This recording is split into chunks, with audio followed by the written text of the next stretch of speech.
Okay, now we start up with the last two topics which we are left with in the emerging trends. One is the grid computing and the other is the blockchain technology. They are also being used nowadays. If you have been reading newspapers, you've heard that CBSE is also keeping the certificates in a digital locker. Have you heard that? You can access it from there anytime you need. You don't really need a hard copy to be kept with you. You can send the data to your colleges directly, those certificates, the links to them, so that they can verify. वहाँ पे tampering नहीं हो सकता because there is no hard copy concept. Fine. So these things are coming up, and people are utilizing those things on daily basis also for their daily usage also. Okay, but that's more about blockchain. But here we are talking about the grid computing. Now, where have you heard the word grid? Tell me first that. कहाँ सुना? Or have you ever heard about the word grid? What comes to your mind when you hear the word grid? Yeah. Anyone? Have you heard the word grid in connection to electricity somewhere? Yes, anybody? Electric grid. Have you heard? No one. That's unbelievable. Electric grid is what? You can simply understand it when you have multiple wires connected and parallelly electricity is flowing through that. It's called powerhouse kind of a thing, we also call it for electricity case. Major grid failure ho gaya, and so I don't have electricity since morning. Something like that. We say no, grid failure means pura ka pura network down hai. The entire part is down.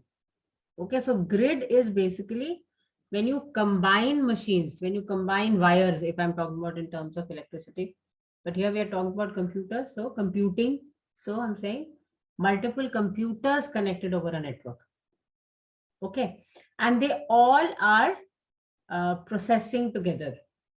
So it's more like a multi-processing environment. Multi-processors put together into a machine would make a supercomputer, right? That instead of one CPU chip, I have multiple CPU chips in that computer. What is the advantage of it? The machine can do a parallel computing. Otherwise, if a CPU is doing one work, second work will be picked up once the first work is finished. Yeah? One by one, the data will be done. Now, if I give him a parallel multiple CPUs, then the work can be divided and multiply done at the same time. So obviously, you'll get a faster response. So supercomputers are working on the concept of parallel processing. Parallel processing का मतलब है ये multiple processors parallelly working, जिसको parallel computing भी बोला जाता है. Fine, but there I'm talking about one computer, one supercomputer. My computer, maybe I have it in front of me, and it has multiple CPUs attached, multiple processors attached, basically. Okay. But here what I'm trying to say is that rather than having it in one place, maybe in one room, I have multiple computers put together and they are working as a supercomputer. Here we are talking about a virtual setup. Everything is becoming virtual, right? Everything is becoming like cloud operated. So I am not investing in a supercomputer at my place, but I am utilizing the facility of multiple computers put at different locations, and they are connected in a network, and they are performing multiple tasks parallelly to solve complex problems, bigger issues, or you can say bigger problems. It's a very complex process, of course, but yes, we are doing it. We are going towards that. There are situations where things like this is being done. Okay, so we are talking about geographically distributed multiple computers, but connected together. Is it okay? Earlier I was saying, or the basic concept of supercomputers, which we had earlier, was that one computer with multiple processors, one computing system kept in one room or kept at one place, which has got multiple parallel processors working together. अब इसी चीज को if you divide it on the network, that is what is grid computing. Okay, so let us get down to the definition what is written here and see whether we understand that or not. It is a group of computers physically connected over a network. Obviously, it will be a internet-based thing, most probably, or could be intranet also. Ki apna organization has its own setup. Like if I'm an ABC company, I have my computers or my systems at different locations in India, and I'm connecting those together. So it could be my private network also. It will be a very expensive network in that case. But otherwise, it is that I'm talking about internet-based network only. Okay, so it is over a network or with the internet. It could be a private network also, or it could be an internet-based network also, to perform dedicated tasks together. By together, I mean parallel computing. Parallelly, the things are happening over multiple machines, that too virtually. And what kind of tasks we are doing here? Analyzing e-commerce data or solving a complex problem. That is just one example. It could be some kind of scientific application you're trying to create and work on it. It could be a rocket launching system also. It could be a any kind of setup which needs too much of processing. And एक machine को दिया, it will take a lot of time. So I want multiple machine का processors to work together. That is the basic idea. Okay, so grids are a form of super virtual computer that solve a particular application. It's a supercomputer because we are talking about multiple processors put together. And why virtual? Because they are not existing at your place. They are not physically connected. You can say they are virtually connected at things. Okay, that is why it is a virtual setup we are talking about. Third point here, we are saying it is a practice of leveraging multiple computers, often geographically distributed but connected by networks, to work together. This is practically happening also. I mean, in these COVID times, when our school prefects, they are at different locations, the school bachas are at different locations, but still all our programs are being held, all our functions are being done smoothly. How is that possible? It's a kind of multiple processing being done from different locations virtually. Anna? So that is what is a basic understanding required for grid computing. Okay, is it fine? Show me a thumbs up. Let me see who all are alive. Okay, it's only one person, 2, 3, 4, 5. Chalo, some people are alive. Majority of them are alive. Chalo, theek hai. मान लिया. I'm almost alive. Good to see that you're alive. Is the concept of grid computing okay? I've given a figure also so that you can just keep that figure in mind and then write yourself understanding the concept. Okay, you have administrator, you have the grid management, of course, that is very important. Kisko kitna authority you have to give, passwords, you have to give the access, how much and what, and everything has to be managed. So administrator is very important. And various CPU resources is being put together. Okay. Next comes the blockchain technology. Now, this is actually a very complex thing, but I've tried my level best so that I can keep the concept simple so that you can understand it in simple terms itself. Okay. Now, it is easier for commerce students to understand when I say a digital ledger. You all understand what a ledger is? In class 11th, you all prepared ledgers, isn't it? Accounts of individual companies or account heads. different account heads you prepare in ledgers, right? Now, if I talk about a digital ledger, that it is digitally maintained and taken care of, that is a kind of technology we are talking about here.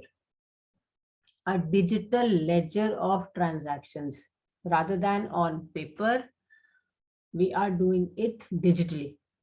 Any kind of transaction, it could be a house property ka deed, transfer of deed, it could be like these your certificates of some examination or anything. It is being digitally maintained and digitally transferred. There is no hard copy coming into play. सब कुछ digitally ही हो रहा है. And obviously, if it is digitally to be done, then you have to save your data, save your thing with multiple encryptions, multiple layers of encryptions, security keys, and all that. Because there are hackers sitting over to take over that data. So it has to be multiple layers of security, and blockchain provides you with that. वहाँ पे कोई manipulation नहीं हो सकता. Okay, so let's get down to the basic thing. So blockchain is basically helping you to record information. Our information can be of many types: insurance records, financial transactions, even birth and death certificates, property deeds, legal deeds. Then you have these kind of certificates, which is birth and death certificate is one example. Otherwise, I'm even talking about your qualifications certificates, graduation certificates, and school certificate and pass certificate and all that. Okay, so all these informations are being recorded using the blockchain technology in a manner that it is difficult to change that data, hack that data, cheat the system. Okay, obviously you are storing it digitally. I would not want anybody to tamper with that data. And my purpose of storing it digitally is that only. One is that it is, you can say, globally available. Second, you can't lose it. Of course, there is a concept of password, which is very difficult for few people to remember different passwords all the time for everything. But yes, if it is there, nobody can steal it. You cannot lose it. It can be digitally, it can be globally accessed. You don't have to carry your certificates everywhere, the hard copy of the certificates everywhere. And then there's a, trouble of maybe it gets wet in the rains or it gets lost or something. Nothing of this sort can happen. You had an accident or the certificate jal gaya. Nothing of that sort can happen. So this is an advantage which the blockchain technology is trying to give. It has really not penetrated in every field, but with time it will. Many places it is. Cryptocurrency is also something which is based on your blockchain technology only. So now it's majorly privately run, but government is also has come up with it, or there's something which is lined up in cryptocurrencies, right? So basically it's a digital setup where you are maintaining your records, and I'm calling it a digital ledger of transactions. Jo bhi hua, you transferred the property from one person to the other, the deed got transferred from one person to the other digitally. कुछ भी manual नहीं है. ठीक है? So it is stored there and then and there itself. Is it fine? So that is why we say a blockchain is essentially a digital ledger of transaction, which is we also call it as DLT, that is duplicated and distributed across the entire network of computer systems on a blockchain. Multiple जगह पे उसका copy store कर रहा है, वो जो भी कर रहा है, just to ensure that it is not lost or changed or damaged or something like that. Fine. In that context, they are also using the term immutable ledgers. It is a foundation of immutable. You heard the term immutable in Python also, na? That it cannot be changed. Mutable data types are the ones which can be changed. immutable data types are the ones which cannot be changed. So the same term has been used here. They are the foundation for the immutable ledgers that cannot be altered, deleted, or destroyed. Okay, in simple terms, this is the meaning of blockchain. Iska utilization is there in many fields. Before I come to that point, there are certain properties which we focus on here, that it is programmable. I can, because it's on the digital platform, I can program the things, that how I want to keep it, the way I want to connect to the my contacts, how much access to be given, everything can be programmed. I can write codes and define those things. Then you talk about it as secure. Encryption mechanisms, pass keys are given. Everything is in layered encryption keys. With layered encryption keys, it is kept. So that is why it is very, very secure, cannot be tampered. Anonymous, you can't really make out kiska kya document hai. As such, others really will not be able to make out of that because of encryption only. Then it is distributed. All network participants have a copy of the ledger, which is completely, for complete transparency. Okay. Immutable, you cannot change it. Time stamped, obviously, like you do a digital photography, your camera is giving a time stamp to it. Phone se hum karte hain, there's a time stamp on that. Time is mentioned. है ना, किस time पे लिया, किस time पे किया, which is not possible at times on the hard copy which we maintain. Time stamping is not there. Date can be there, but generally the time stamping is not there. And anything you do digitally is automatically time stamped, isn't it? Even when you see your anything on the cloud, also everything is time stamped. On your machine, everything is time stamped. You can actually search based on your date and time everywhere. Okay, so there is a time stamping involved, which also helps, and it is valid, unanimously agreed that yes, it is a valid document. These are the basic properties of the distributed ledger technology, which is DLT, which is being done by the blockchain thing. Cryptocurrency, maybe it is being used. And also there are various other places where it is coming up. Money transfers, supply chains, copyright protection, loyalty reward points, everywhere. There are many more places where it is coming up. It's not yet taken over everywhere, but yes, it is trying to revolutionize the retail market, the supply chain market, transfers, deed transfers, payment processing, money transfers. With years, we have seen the changes, isn't it? Earlier, we used to be very scared. I am one of them, to do digital transactions. I'm still one of them though. I don't have any app on my phone by which I could do a digital transaction actually, because I'm very careless and I'm very scared in that. कहीं password लेके छोड़ दिया, कुछ किया, log out नहीं किया. I'm very scared, frankly speaking. So, but things have changed.